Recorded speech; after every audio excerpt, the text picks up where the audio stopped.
টলিউডের জনপ্রিয় অভিনেত্রী শ্রাবন্তী চ্যাটার্জি এবার পর্দায় নতুন অবতারে ধরা দিতে চলেছেন। কোনো মা বা স্ত্রীর চরিত্রে নয়, ভারতীয় ওটিটি প্ল্যাটফর্ম হইচইয়ের নতুন ওয়েব সিরিজ ঠাকুমার ঝুড়িতে তাকে দেখা যাবে ঠাকুমার চরিত্রে।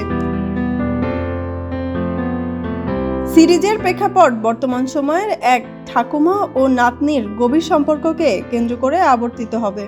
নাতনির চরিত্রে অভিনয় করছেন ছোট পর্দার জনপ্রিয় অভিনেত্রী দিব্যানী মণ্ডল। শ্রাবন্তী ক্যারিয়ারে প্রথমবার বয়স্ক বা ঠাকুমার চরিত্রে অভিনয় করছেন। সোশ্যাল মিডিয়ায় ইতিমধ্যে ভক্তদের মধ্যে কৌতূহল তৈরি হয়েছে, পর্দায় তার নতুন লুক কেমন হবে। হইচই সম্প্রতি তাদের নতুন বছরের কন্টেন্ট তালিকায় এই সিরিজের নাম ঘোষণা করেছেন। ব্যক্তিগত জীবন নিয়ে নানা সমালোচনার পরেও শ্রাবন্তী ক্যারিয়ারে মনোযোগী। গত বছর দেবী চৌধুরানী দিয়ে বড় পর্দায় সাফল্য পাওয়ার পর এবার ওয়েব দুনিয়ায় নতুন মাত্রা যোগ করতে চলেছেন তিনি। শ্রাবন্তী সম্প্রতি বন্ধু ও পরিবারের সঙ্গে গোয়া সফর সেরে কলকাতায় ফিরেছেন। চলতি মাসেই সিরিজটির শুটিং শুরু হওয়ার কথা রয়েছে।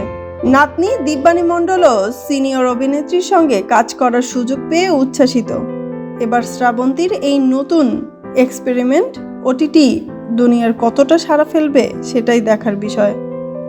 নুসরাত জেরিন, ডেস্ক রিপোর্ট, বিপ্লবী বার্তা।